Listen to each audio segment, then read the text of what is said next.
मैं तो ऐसा ज्ञान देता हूं, मेरा ज्ञान अगर ले ले तो आधा जीवन उसका वैसे ही सफल हो जाए। ठेकेदार रहे या नहीं रहे मेरे कोई फर्क नहीं पड़ता, सड़कें ठीक कराऊंगा पूरी। आप ये क्यों मान रहे हो? एक जगह फोन आ रहा, साहब सड़क में खड्डा है, थारो का ले, मैं बैठे हुए खड्डे भी भर जाएंगे, ठेकेदार का दिमाग भी ठीक हो जाएगा, चिंता छोड़ दो। सड़कें बनानी भी जरूरी थी, खड्डे खोद के चले गए, लेकिन सड़कें आनंद फन में ऐसी बना दी, तुड़वा के वापिस बनवा रहा हूं सड़कें। सरकार में नहीं हूं, सरकार में नहीं हूं, कोई जांच करवाता हूं, 10 आदमी सामने खड़े हो जाते हैं, जांच नहीं कराने देंगे, सरकार मेरी नहीं है, प्रयास करता हूं। मैं परबतसर से एक बार आ रहा था बेरूंदा, वहां 2 एमएलए लगते हैं, एक परबतसर के एमएलए लगते हैं और एक डेगाना के एमएलए लगते हैं। मैं कोई ऐसे ही नहीं कह रहा हूं, एक बार मैंने खुद देखा, पानी के अंदर सड़क बह गई थी, खेतों में सड़क थी। अरे मैं की तो सड़क खेतों में, बोलता अभी बनी थी, खेतों में चली गई। मैंने एक चिट्ठी लिखी, शिकायत की उस सड़क की, टीम आई तो गड़बड़ हो गया मामला। विधायक भागे कहा साहब हमारी जांच क्यों करा रहे हो? बोले जांच तो होगी, एमपी साहब ने शिकायत करी। मैं शिकायत भी नहीं करता, अगर मुझे सड़क पानी में नहीं दिखती तो मैं शिकायत छोटी मोटी होती तो निकल जाता। सड़क ही चली गई यार, कमाल हो गया, सड़क बनाई, सड़क पानी में बह गई। और विधायकों का इतना आशीर्वाद उस ठेकेदार को दोनों का कि जिद करके बैठ गए कि ठेकेदार का कुछ नहीं होने देंगे। एमपी साहब कितना ही जोर लगा लो, हमारी सरकार लगा लो भाई, मेरा तो कुछ ऐसा है नहीं, मेरी मानसिकता ऐसी नहीं है। उस सड़क पे मैं भी जाऊंगा, उस सड़क पे कांग्रेस को जो वोट दिए वो भी जा रहे हैं, जो बीजेपी को वोट डाले वो भी जा रहे हैं। आखिर पैसा तो जनता का है, टैक्स हमारे पे लगा है, टोल दे रहे हैं, पेट्रोल डीजल की बड़ी कीमतें दे रहे हैं, फिर भी सही सड़क नहीं है। उन विधायकों को मुझे नहीं लगा कोई बहुत बड़ा कोई उनका स्वार्थ होगा, लेकिन ठेकेदार ने उनको कैसे मैनेज किया, क्या हुआ कि वो धरना दे के बैठ गए। सड़क मैंने वापस बनवाई, अब एकदम नहीं बनी वो सही, लेकिन फिर भी सड़क बनी और ठेकेदार का कुछ इलाज भी हुआ। यहां मैं आपको विश्वास दिलाता हूं कि खियोसर, नागौर और आसपास के इलाके की तमाम सड़कें जो गलत तरीके से बनी है उनको सही कराएंगे। मैंने खियोसर के साथ साथ सांसद बनने के बाद जो नागौर में आप पुल देख रहे हो, नागौर में देखिए एक दिन में सारे काम नहीं होते, ठेकेदार आते हैं 1 साल तक भाग जाते हैं, कोर्ट से स्टे ले आते हैं लोग, कोर्ट का स्टे तुड़वाने में करने में बहुत समय लगता है। सरकार हो तो जब तो चलो कोई स्टे के अंदर भी सरकार चाहे तो कुछ भी कर दे, सरकार का क्या है, कंटेम्प्ट की पैसे पड़ती है ज्यादा से ज्यादा। लेकिन हनुमान बेनीवाल ने प्रयास किया और नागौर में 100 करोड़ का काम अभी आप देख रहे हो। नागौर में, नागौर से गुगलाव 6 किलोमीटर और मानासर पुलिया से बल्लभ चौराया 4 लेन सड़क बनेगी, जैसे जयपुर दिल्ली के अंदर स्मार्ट सिटी के अंदर बनती है।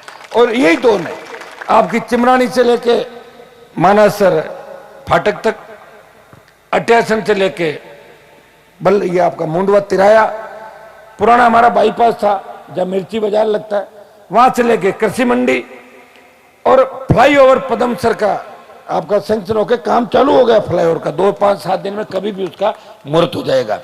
बागरोड भी ठीक करवा रहा हूं इसको, सरपंच साहब बैठे हैं बागरोड वाले।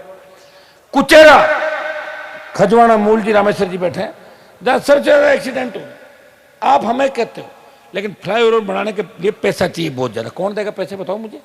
दिल्ली की सरकार से प्रयास किया और वहां के मंत्री से मेरे व्यक्तिगत संबंध अच्छे हैं, है तो बीजेपी पार्टी के, मुझे पसंद करते हैं शुरू से, मैं पहले बीजेपी में था, राष्ट्रीय अध्यक्ष थे उस समय, कि हमारे संबंध छोटे मोटे काम कर लेते, मंत्रियों के लिए तो छोटी सी बात होती काम करना।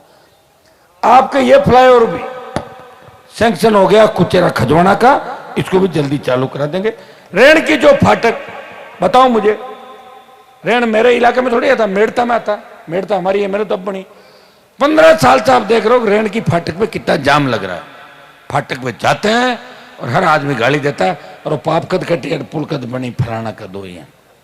प्रयास किया, उसका काम भी चालू हो गया, 1, 2, 4 दिन में कभी भी चालू हो जाएगा। 6-8 महीने के अंदर वहां आपको पुलिया नजर आएगा। खाटू आपका, आप चले जाओ ये कटौती के बाद बांटड़ी, कालवा, बोरावड़, जितने भी जिले के अंदर ओवर ब्रिज और अंडर ब्रिज आरयूबी, इन सबका राजस्थान में अगर सबसे ज्यादा निर्माण होगा वो नागौर जिले में केंद्र का सबसे ज्यादा पैसा लगेगा। और मैं आपको विश्वास दिलाता हूं कि एमपी का चुनाव जब तक आएगा तब तक नागौर के अंदर आप काम की जब गणना करोगे तो आपको लगेगा कि बाकी सांसदों से हमारा सांसद काम में भी ठीक है और लड़ाई में भी ठीक है देश में 2 लड़ाइयां हुई। एक किसान आंदोलन जिसमें हमारे सांसद ने किसान कौम के सम्मान के लिए सत्ता छोड़ी, 70 दिन सड़क पे बैठा और किसानों का सम्मान बढ़ाया। जब देश का जवान संकट में था, जब देश के जवानों को आर्मी के अंदर जिस जज्बे के साथ जाते हैं, जब सेना को ठेके पे दे दिया, तभी छोटे भाइयों को सुध लेने वाला कोई नहीं था। कहने को तो कांग्रेस बीजेपी के लोग कहते हैं कि हनुमान जी तो बच्चों को बिगाड़ रहे हैं। मुझे एक बच्चा बता दो जिसको मैंने बिगाड़ दिया, एक बच्चा बता दो। तेजाराम जी, एक बच्चा बताओ जिसको मैं ये कहता हूं कि तू शराब का काम कर, तू डोडा का काम कर, तू जमीन पे कब्जा कर, किसी को कहा तो बताओ मुझे आज तक? कहा है क्या कभी? मैं तो ऐसा ज्ञान देता हूं, मेरा ज्ञान अगर ले ले तो आधा जीवन उसका वैसे ही सफल हो जाए। मुझे देख लो, खाली पढ़ लो एक बार। कभी गलत काम के लिए मैं कहता नहीं करता हूं। और हाँ, छोटे मोटे काम अगर आप लोग आते हो तो मुझे करने पड़ेंगे। छोटे मोटे काम नहीं करूंगा मुझे कौन पूछेगा बताओ? अगर कोई छोटा मोटा कर भी लेता तो उसको कहता हूं दोबारा बदमाशी मत करना, एक बार अपने घर जाओ, काम करो, माता पिता का नाम रोशन करो और अच्छा काम करो। जब देश के जवानों पे आर्मी, जिसके अंदर सबसे ज्यादा हमारे जो इलाके हैं, शेखावाटी मारवाड़ के इलाके, सबसे ज्यादा हमारे जवान सेना के अंदर जाते हैं, सेना को ठेके पे दे दिया। देश का कोई सांसद नहीं बोला। लोकसभा ऑल पार्टी मीटिंग और जोधपुर में 2 लाख जवानों की रैली करके संदेश दिया, मोदी जी आ रहे हैं दिल्ली की तरफ, दिल्ली को घेरने के लिए।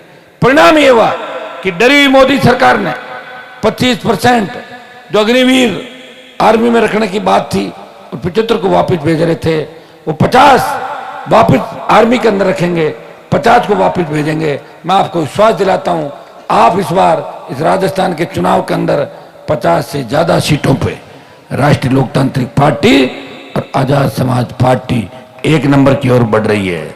अगर उन सीटों पे आपने जबरदस्त आशीर्वाद दे दिया और लोकसभा चुनाव से पहले आपने एक होंकार दिल्ली की ओर भर दी, तो अग्निपथ की योजना भी वापस करवा देंगे।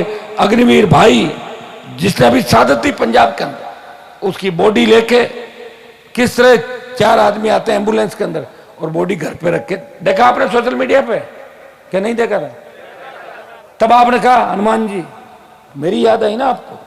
बाकी तो कोई बोल ही नहीं रहा है, बाकी तो मोदी की गोदी में बैठे हैं सारे सारे। एक व्यक्ति है जो सत्ता छोड़ के सड़कों पे जवान, किसान, बढ़ती महंगाई, वो लोकसभा के अंदर कहता है कि पेट्रोल डीजल की कीमतें 2014 में जो थी, जब एनडीए की सरकार बनी, वो कीमतें 2014 से कम करो।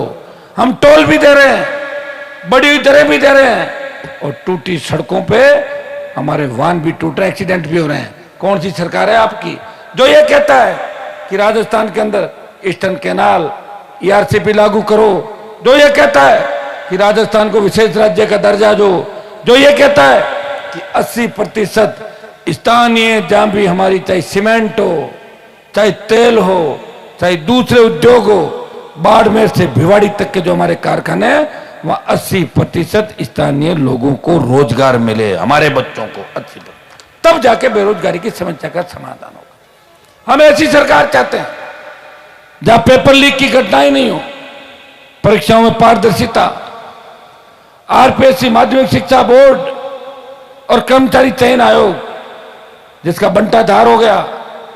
देश के अंदर सबसे बड़ी बदनामी हमारी राजस्थान की हुई। राजस्थान के माथे पे जो अपराध का कलंक लगा, जिस तरह हमारी छोटी बालिकाओं, बालकों के साथ दरिंदगी की घटनाएं राजस्थान के अंदर हुई, भारी भ्रष्टाचार राजस्थान के अंदर हुआ। कौन सुधरेगा इस राजस्थान की? राजस्थान की सुध आप लोग लोगे। इस चुनाव के अंदर वोट की चोट से आप लोग संदेश दे दो दिल्ली तक कि हमारे राजस्थान के सिंहासन पर धरती पुत्रों का कब्जा होगा। इस बार सरकार या तो हमारी होगी और यह हमारे बिना किसी की नहीं होगी। इस आह्वान के साथ आपको आगे बढ़ना है।